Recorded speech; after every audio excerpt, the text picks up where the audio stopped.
ওনার মাকে আমি নমস্কার জানাচ্ছি এবং উপস্থিত সমস্ত শিক্ষক শিক্ষিকা প্রাক্তনীদের আমি আমার নমস্কার এবং ভালোবাসা জানাচ্ছি। আজ সকালবেলায় নীলুফার দি আমাকে ফোন করেছিলেন 10টার সময়। তিনি আমাকে বললেন যে ছোটনদা, আমার অবসরকালীন যে বিদায় সম্বর্ধনা আজকে অনুষ্ঠিত হবে। আমি তো শুনেই আকাশ থেকে পড়ার মতো কিছুক্ষণ মনে হলো যেন আমি আমার সেন্সটুকু হারিয়ে ফেলেছি। যাই হোক, আমি আমার একটা গুরুত্বপূর্ণ কাজকে বাতিল করি। আমি দেখলাম যে এই অনুষ্ঠানে আমাকে অবশ্যই জড়িত হবে, কারণ প্রত্যেক মানুষের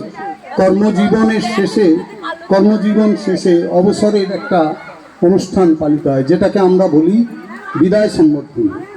কিন্তু এই বিদায় সম্বর্ধনায় যে বিষাদের সুর বেজে ওঠে, তো আমি সেইভাবে এটাকে গ্রহণ করছি না। কারণ এই বিষাদের মধ্যেও কোথায় যেন একটা আনন্দেরও বার্তা রয়েছে। কারণ তিনি যা দিয়ে গেছেন সেটা কোনো অংশে কম নয়। সেটাকে পাথেয় করেই আমাদেরকে আগামী দিনে এগিয়ে যেতে হবে।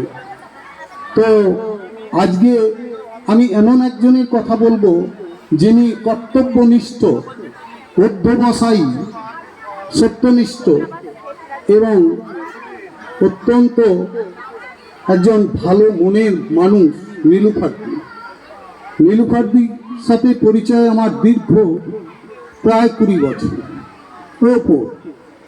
তো উনি যেদিন থেকে এই স্কুলে জয়েন করেছেন তারপর থেকেই আমরা দেখছি যে এই এলাকার সাংস্কৃতিক উন্নয়নে এবং ছাত্রছাত্রীদের মধ্যে সাংস্কৃতিক মনোভাব জাগিয়ে তোলার ক্ষেত্রে তিনি একটি গুরুত্বপূর্ণ ভূমিকা পালন করেছেন। পাশাপাশি একজন শিক্ষিকা হিসাবেও তার যে ভালোবাসা, তার যে স্নেহ ছাত্রছাত্রীদের প্রতি, সেটাও শিক্ষণীয়। এটা অন্ততপক্ষে আমাদের কাছে প্রেরণার স্বরূপ। কারণ তিনি ছাত্রছাত্রীদের সমস্ত বাধা বিপত্তি দূর করে তাদেরকে নতুনভাবে বাঁচার কথা শিখিয়েছেন। তিনি তার শিক্ষকতার জীবনে শুধুমাত্র পাঠ্যপুস্তকের মধ্যে যে পড়াশুনো, সেই পড়াশুনোর মধ্যে সীমাবদ্ধ থাকেননি। শিক্ষাকে নিয়ে গেছেন সৃজনশীলতা, মনন গঠনে, তাদের সাহসিকতা উৎপাদন করতে তিনি সাহায্য করেছেন। এইরকম একজন শিক্ষিকা, তিনি সরকারি নিয়মে হয়তো চলে যাবেন, কিন্তু তিনি তার যে কর্ম রেখে গেছেন সেই কর্মের মধ্যে দিয়ে তিনি আমাদের হৃদয় মন জুড়ে থেকে যাবেন।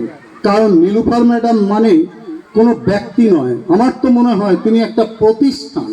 এই প্রতিষ্ঠানকে ভোলা সহজ নয়, কারণ কোনোভাবেই ভোলা যায় না।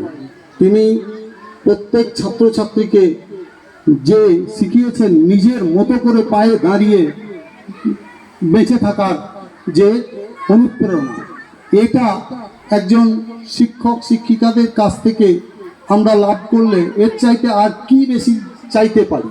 কারণ যে তিনি প্রত্যেকের মনের মধ্যে সাহস জুগিয়েছেন যে আমরাও পারি, এটা তিনি দেখিয়ে দিয়েছেন। হ্যাঁ, এটা কম কথা নয়। তিনি চলে যাবেন, হয়তো স্কুলে আসবেন না, কিন্তু তিনি আসলে যে কল্লোল তৈরি হতো, আনন্দের কল্লোল, সেই আনন্দের কল্লোল হয়তো স্কুলে আসবে কি আসবে না সেটা আগামী দিন বলবে। কিন্তু এটা আমি বুঝতে পেরেছি এসে যে একটা মানুষ কত জনপ্রিয় হলে তার জন্য প্রাক্তনীরাও, যাদের বিবাহ হয়ে গেছে, তারাও এসছেন ছুটে। শুধু আমি নই, অনেক আমি দেখলাম এই স্কুলের অনেক প্রাক্তনী তারা সম্মান জানাতে এসছেন দিদিকে। এটা দেখে খুব ভালো লাগলো। তার মানে এটাই বোঝায় যে তিনি তাদের মধ্যে জনপ্রিয়তা অর্জন করতে পেরেছেন। প্রত্যেক শিক্ষিকাই আমাদের কাছে সম্মানীয় এবং জনপ্রিয়, এটা আমরা জানি। যে বিশেষ করে নীলুফারদির মতো ম্যাডাম, যারা আমাদের মনের মধ্যে সাহস শক্তিকে সঞ্চার করে দেয়। তো আমি বিশেষভাবে তৈরি হতে পারিনি, কারণ অনেক কিছু বলার ছিল। যাই হোক, আমি এইটুকু বলছি এবং সব শেষে আমি প্রার্থনা করছি ঈশ্বরের কাছে নীলুফারদি যেন সুস্থ সবল শরীরে তিনি বেঁচে থাকেন এবং জীবন চলার পথে তিনি যেন সেঞ্চুরি পার করে দেন, এবং তার আশীর্বাদ, তার সুপরামর্শ যে স্কুলের প্রতিটি কোনায় কোনায় কোনায় কোনায় তা ছাপ রেখে গেছেন, যে তিনি স্কুলের উন্নয়নে যথেষ্ট অগ্রণী ভূমিকা পালন করেছেন। আগামী দিনেও হয়তো তার কাছ থেকে